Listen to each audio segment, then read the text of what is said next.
Jika Anda pernah menggunakan iPhone, MacBook, atau bahkan hanya mengagumi betapa indahnya desain suatu produk, maka Anda telah merasakan warisannya.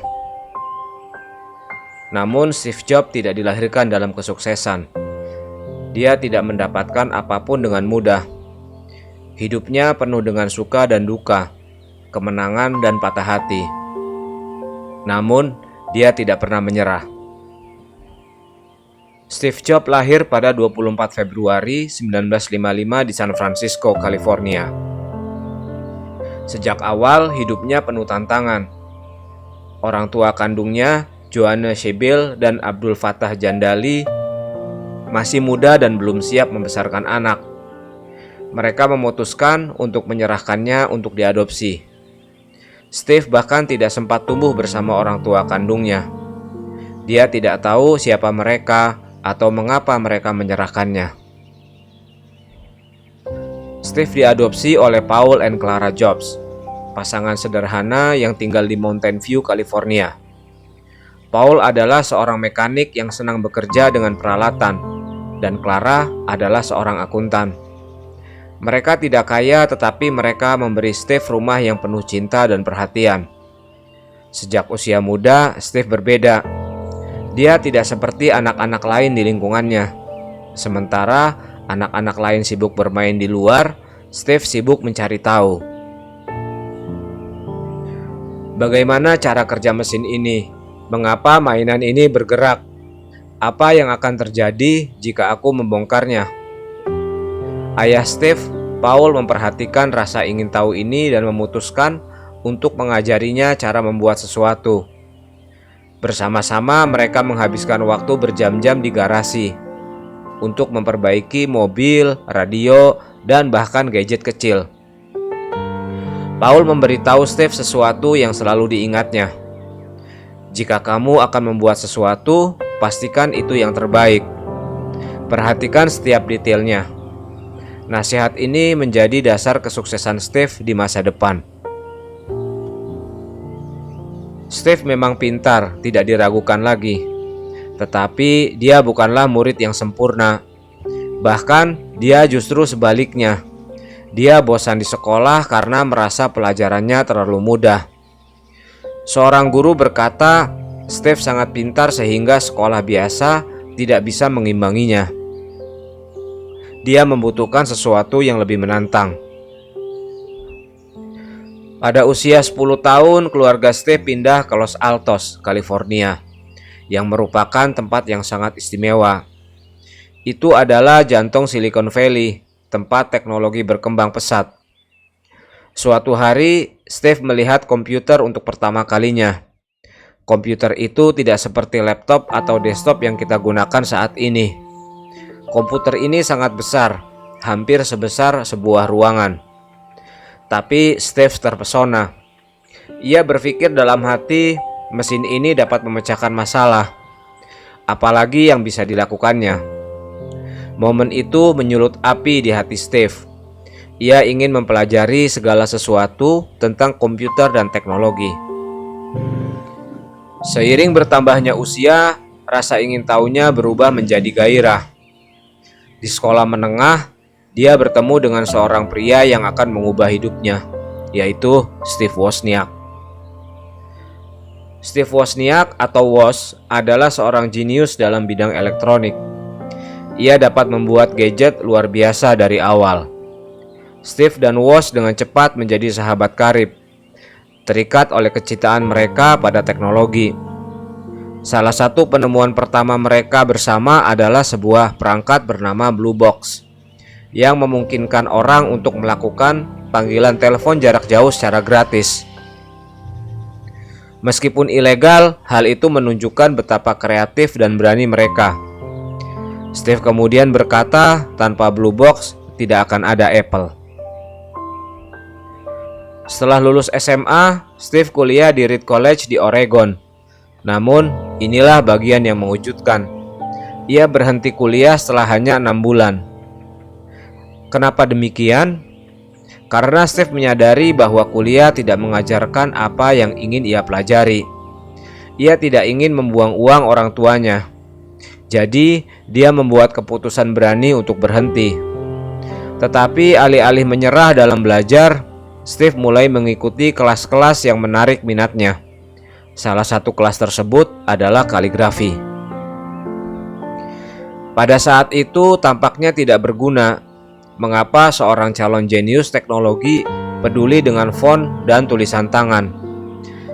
Tetapi bertahun-tahun kemudian ketika Steve mendesain komputer Macintosh pertama, kelas kaligrafi itu membantunya menciptakan font-font indah yang kita gunakan di komputer saat ini. Ini mengajarkan kita pelajaran penting. Jangan pernah berhenti belajar. Anda tidak pernah tahu kapan sesuatu yang tampaknya kecil akan menjadi berguna di masa depan. Pada tahun 1974, Steve melakukan perjalanan ke India. Ia mencari sesuatu yang lebih dalam, sesuatu yang melampaui uang atau kesuksesan. Di India, Steve belajar tentang spiritualitas dan pentingnya fokus. Ia belajar bagaimana berpikir mendalam, bagaimana tetap tenang di bawah tekanan, dan bagaimana menjaga pikirannya tetap tajam. Ketika kembali ke Amerika, Steve bukan lagi sekedar pemuda. Dia adalah seorang pria dengan visi. Ia ingin menciptakan sesuatu yang akan mengubah dunia. Dan pada usia 21 tahun, Steve dan Woz memulai perusahaan pertama mereka. Namun mereka tidak memiliki kantor mewah atau anggaran besar. Mereka bekerja di garasi kecil di rumah orang tua Steve. Mereka menamai perusahaan itu Apple. Mengapa Apple? Karena Steve menyukai kesederhanaan dan kesegaran buah tersebut. Dia ingin perusahaannya memiliki nuansa yang sama, sederhana, segar, dan kreatif. Produk pertama mereka adalah Apple One, komputer kecil yang mereka buat dengan tangan mereka sendiri. Kehidupan awal Steve Jobs mengajarkan kita bahwa kesuksesan tidak datang dari kesempurnaan atau mengikuti semua aturan. Kesuksesan itu berasal dari semangat, kerja keras, dan pantang menyerah. Steve percaya pada dirinya sendiri, bahkan ketika orang lain tidak percaya. Dia tidak membiarkan penolakan atau kegagalan menghentikannya. Steve dan Wozniak bekerja tanpa lelah pada produk pertama mereka, Apple One. Itu bukan hanya sebuah mesin, itu adalah visi tentang apa yang dapat dilakukan teknologi untuk manusia. Mereka mulai menjual Apple One ke toko komputer kecil dan para penggemar. Itu bukan kesuksesan besar, tetapi menghasilkan cukup uang bagi mereka untuk berpikir lebih besar. Steve tidak puas. Dia percaya bahwa masa depan bukan hanya untuk para ahli teknologi. Itu untuk semua orang. Mimpinya adalah menciptakan komputer yang begitu sederhana dan indah, sehingga siapapun, bahkan seorang anak, dapat menggunakannya. Ini mengarah pada penciptaan produk mereka berikutnya, yaitu Apple II. Apple II adalah revolusioner. Itu adalah salah satu komputer pribadi pertama yang dilengkapi dengan grafis berwarna dan siap digunakan langsung dari kotaknya. Itu menjadi sukses besar, menjadikan Apple perusahaan bernilai jutaan dolar hampir dalam semalam. Steve pada usia 23 tahun menjadi seorang jutawan. Namun Steve tidak tertarik dengan uang. Yang benar-benar memotivasinya adalah mimpinya untuk mengubah dunia. Steve bukanlah orang yang mudah diajak bekerja sama.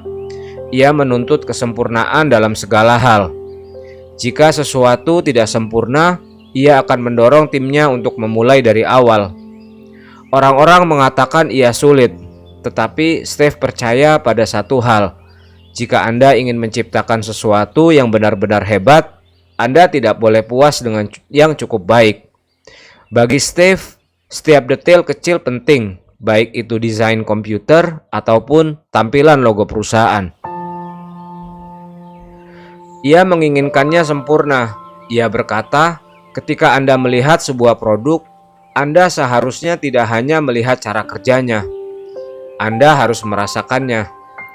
Produk itu harus menginspirasi Anda, Obsesi terhadap kualitas inilah yang membuat produk Apple menonjol.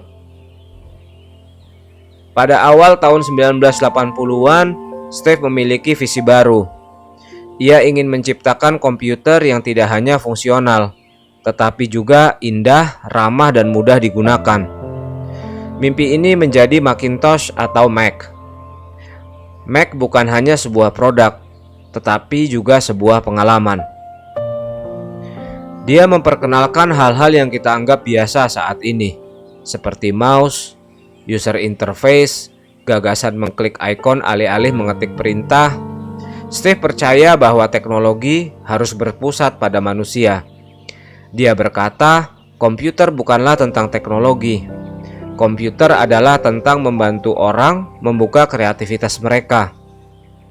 Macintosh diluncurkan pada tahun 1984 dan Steve memastikan peluncurannya dramatis. Dia menyewa seorang sutradara terkenal untuk membuat iklan berjudul 1984 yang ditayangkan selama Super Bowl. Iklan itu menunjukkan Apple sebagai perusahaan yang akan mendobrak semua batasan dan membebaskan orang dari teknologi tradisional yang membosankan. Tetapi kesuksesan tidak selalu berjalan mulus. Terlepas dari kecemerlangannya, kepribadian Steve menciptakan konflik. Banyak orang di Apple menganggapnya terlalu menuntut, terlalu keras kepala, dan terlalu mengontrol. Pada tahun 1985, perebutan kekuasaan meletus antara Steve dan Dewan Direksi Apple. Yang mengejutkan, mereka memutuskan untuk memecatnya dari perusahaan yang telah ia ciptakan. Bayangkan, dipecat dari perusahaan Anda sendiri. Bagi Steve, ini sangat menghancurkan. Ia merasa dihianati, dipermalukan, dan kehilangan arah. Ia kemudian berkata, "Dipecat dari Apple adalah hal terbaik yang pernah terjadi padaku. Itu membebaskanku untuk berpikir kreatif lagi." Alih-alih menyerah, Steve menggunakan kemunduran ini sebagai kesempatan untuk memulai kembali. Dia mendirikan perusahaan baru bernama Next yang berfokus pada pembuatan komputer canggih untuk pendidikan dan bisnis. Sekitar waktu yang sama, Steve membeli studio animasi kecil bernama Pixar. Awalnya Pixar mengalami kesulitan, tetapi Steve percaya pada potensinya. Dia bekerja dengan tim seniman dan teknisi berbakat yang memiliki visi yang sama dengannya.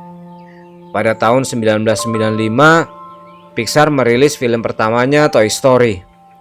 Itu adalah film animasi komputer pertama di dunia dan langsung menjadi film klasik. Sementara Steve membangun Next dan Pixar, Apple sedang berjuang. Tanpa visi dan kepemimpinan Steve, perusahaan mulai gagal. Pada pertengahan tahun 90-an, Apple berada di ambang kebangkrutan. Pada tahun 97, Apple membuat keputusan berani. Mereka mengundang Steve Jobs kembali ke perusahaan, dan ini adalah momen penebusannya. Ketika Steve kembali, dia mendapati Apple dalam kekacauan. Produk tidak laku, perusahaan merugi, dan orang-orang kehilangan kepercayaan. Tetapi Steve tidak takut. Ia punya rencana. Salah satu keputusan pertamanya adalah menyederhanakannya semua. Ia membatalkan proyek-proyek yang tidak perlu dan fokus hanya pada beberapa produk yang benar-benar dapat membuat perbedaan. Pada tahun 98, Steve memperkenalkan iMac, komputer yang tidak seperti apapun yang pernah dilihat oleh orang lain. Komputer ini berwarna-warni, sederhana, dan menyenangkan.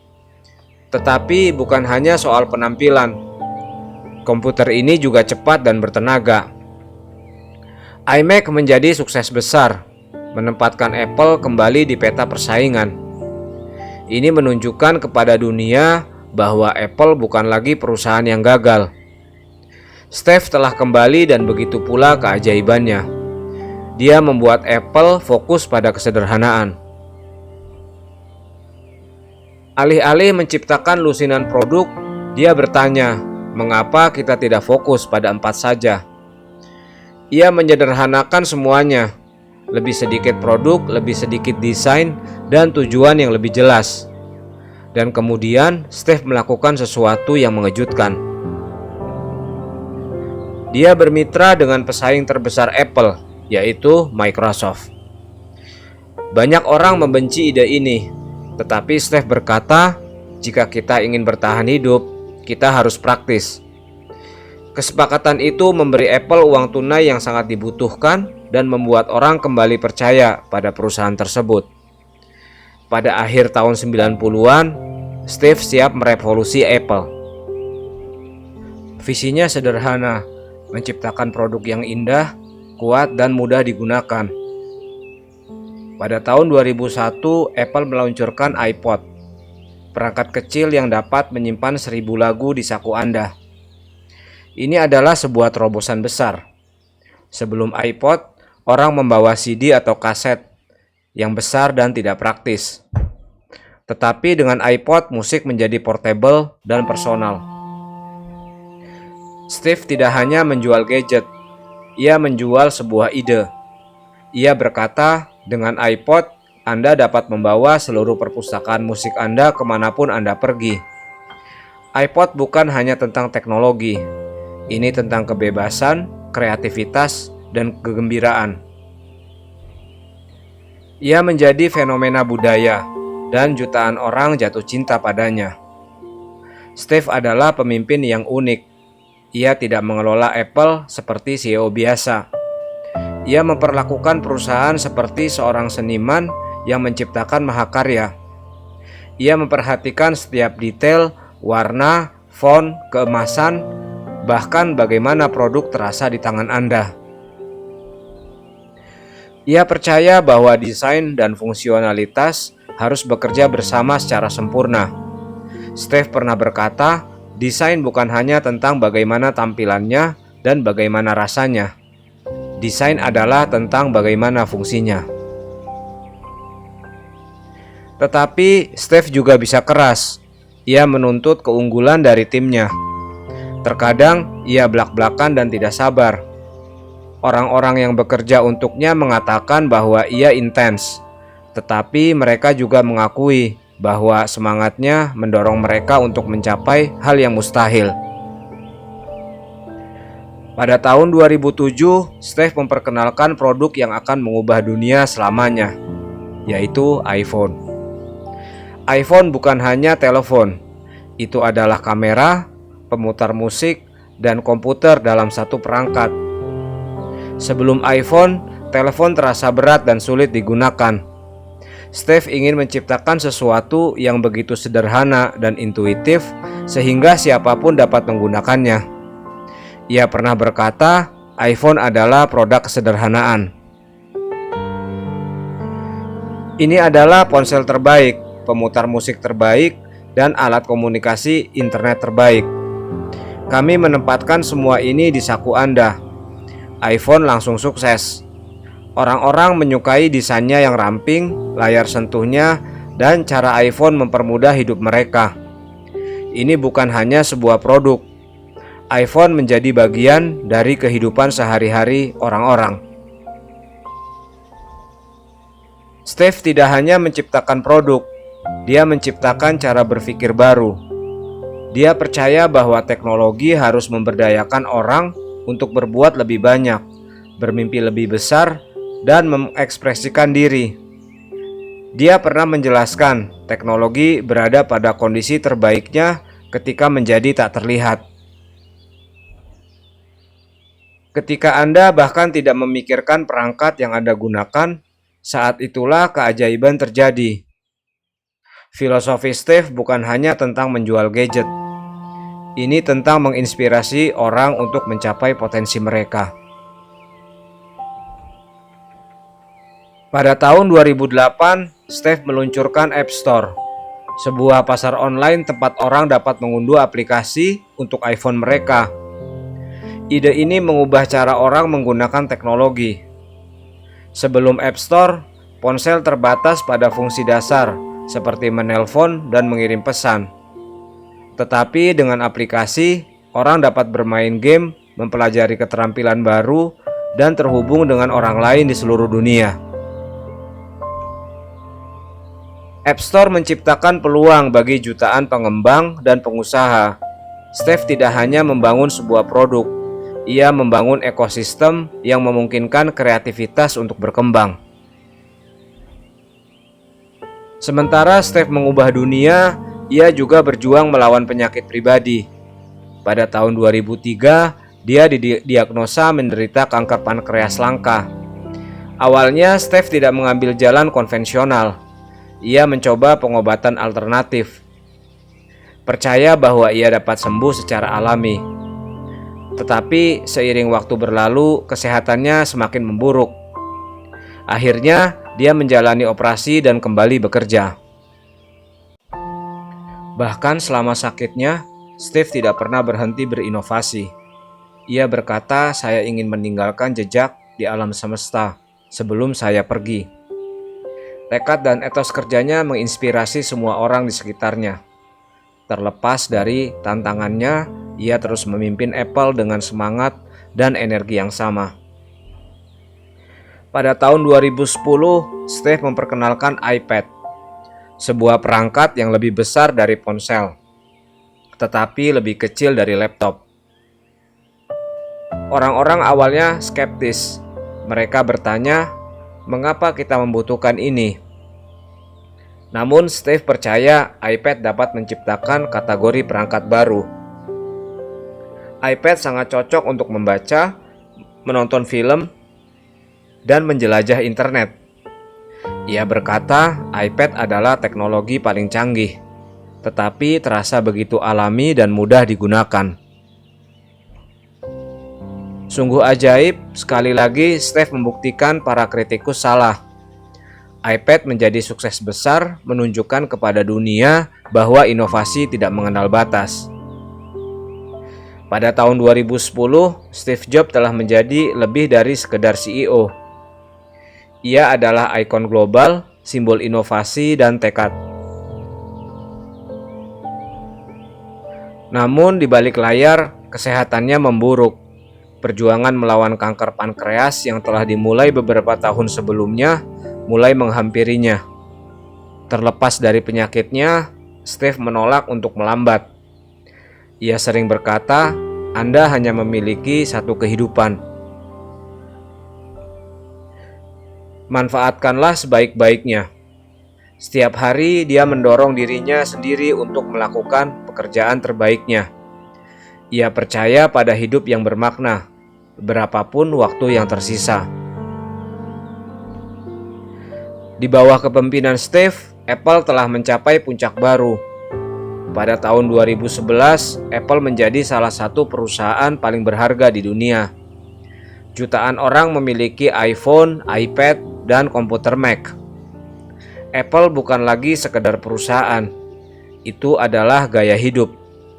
Visi Steve melampaui sekedar menciptakan produk. Ia ingin membangun ekosistem di mana semuanya bekerja bersama secara mulus. Misalnya, Anda dapat mengambil gambar di iPhone dan langsung melihatnya di Mac. Anda dapat memulai email di iPad dan menyelesaikannya di laptop Anda. Dia percaya bahwa teknologi seharusnya membuat hidup lebih mudah, bukan lebih rumit. Ide ini menjadi pondasi kesuksesan Apple. Sementara Steve sibuk mengubah dunia, dia juga menyayangi keluarganya. Dia menikah dengan Lauren Powell, seorang wanita yang kuat dan cerdas yang mendukungnya melalui semua tantangannya. Bersama-sama, mereka memiliki 3 anak, Reed, Aaron, dan Eve. Steve juga memiliki seorang putri bernama Lisa dari hubungan sebelumnya. Dia tidak selalu menjadi ayah yang sempurna, terutama di tahun-tahun awalnya. Tapi seiring waktu, dia bekerja keras untuk membangun hubungan yang lebih kuat dengan anak-anaknya. Steve sering berpesan kepada anak-anaknya, jangan putus asa, jangan cepat puas dengan apapun selain apa yang kalian cintai. Ikuti hasrat kalian dan sisanya akan berjalan dengan sendirinya. Meskipun jadwalnya padat, ia tetap meluangkan waktu untuk makan malam keluarga dan momen-momen sederhana. Dia senang berjalan-jalan di taman bersama Loren, mendiskusikan ide-ide dan merenungkan kehidupan. Bahkan ketika kesehatan Steve memburuk, dia terus memikirkan masa depan. Dia tidak hanya fokus pada produk berikutnya, tetapi juga pada generasi berikutnya. Steve ingin Apple tetap inovatif, bahkan setelah dia tiada. Dia bekerja sama erat dengan timnya, berbagi ide-idenya dan membimbing mereka. Salah satu kutipannya yang paling terkenal adalah, inovasi berarti mengatakan tidak pada 1000 hal. Ini berarti hanya fokus pada apa yang benar-benar penting dan mengabaikan gangguan.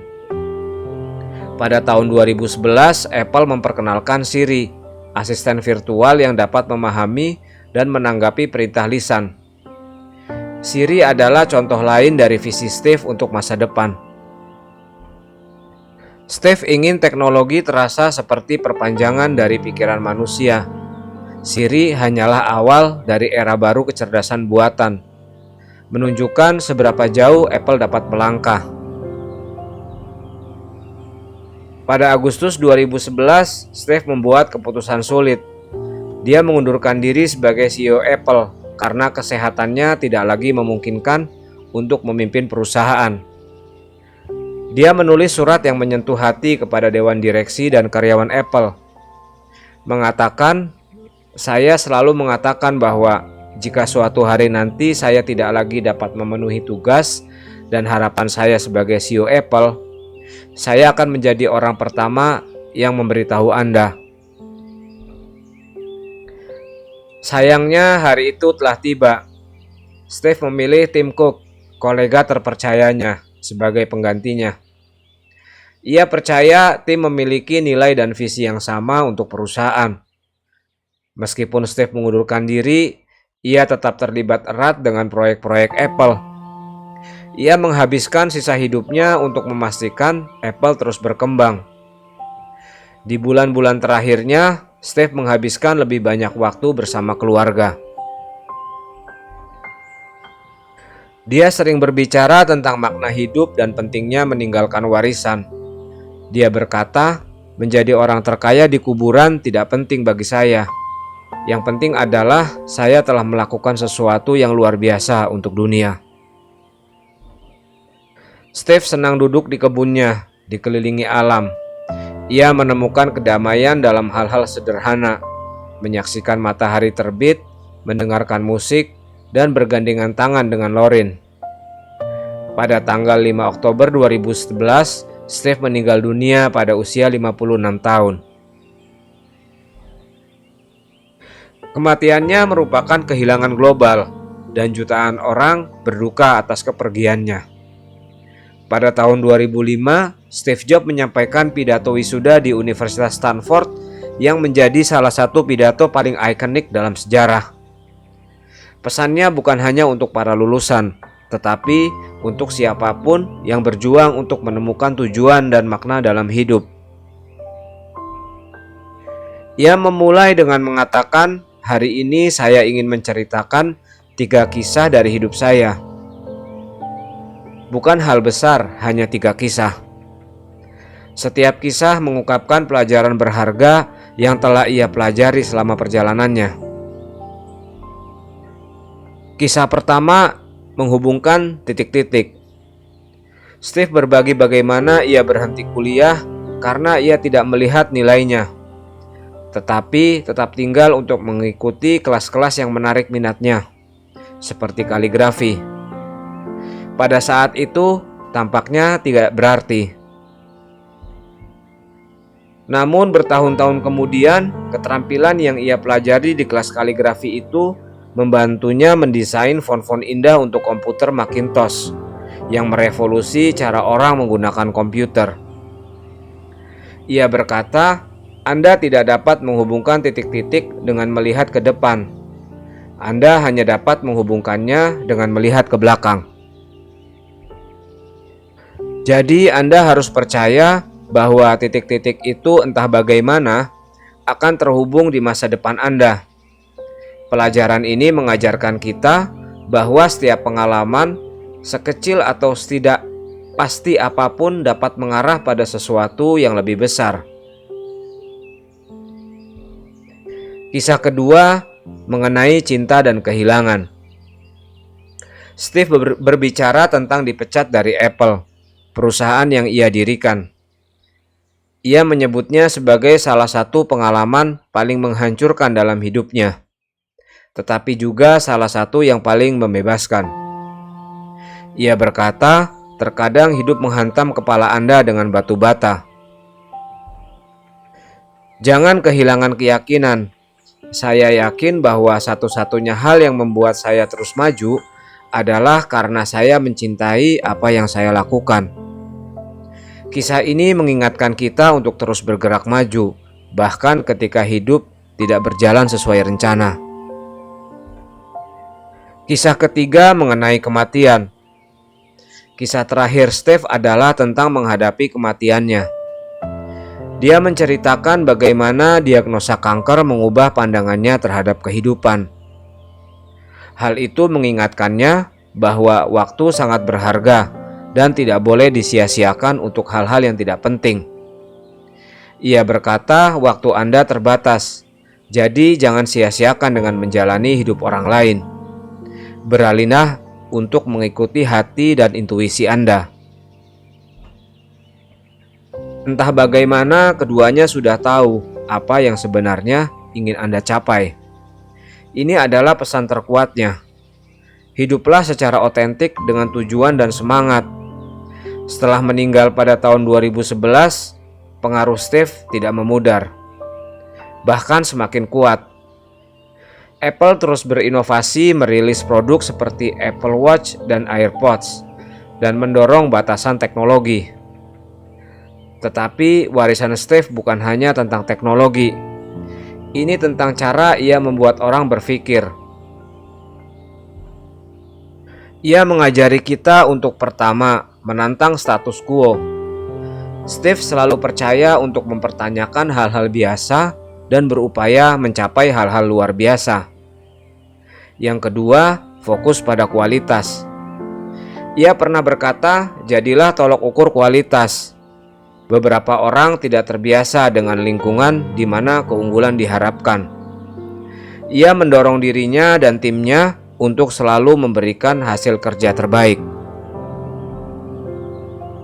Yang ketiga, tetaplah haus akan pengetahuan, tetaplah berani mengambil resiko.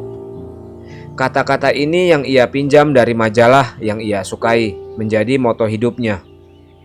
Kata-kata ini mengingatkan kita untuk terus belajar, bermimpi, dan mengambil resiko. Steve Jobs tidak hanya menciptakan produk, ia menciptakan alat-alat yang mengubah cara orang hidup, bekerja, dan berkomunikasi. Bayangkan saja iPhone membuat dunia lebih terhubung dari sebelumnya. Mac memberi para seniman, penulis, dan kreator platform untuk mengekspresikan diri mereka. iPad mengubah pendidikan, membuat pelajaran lebih interaktif dan mudah diakses.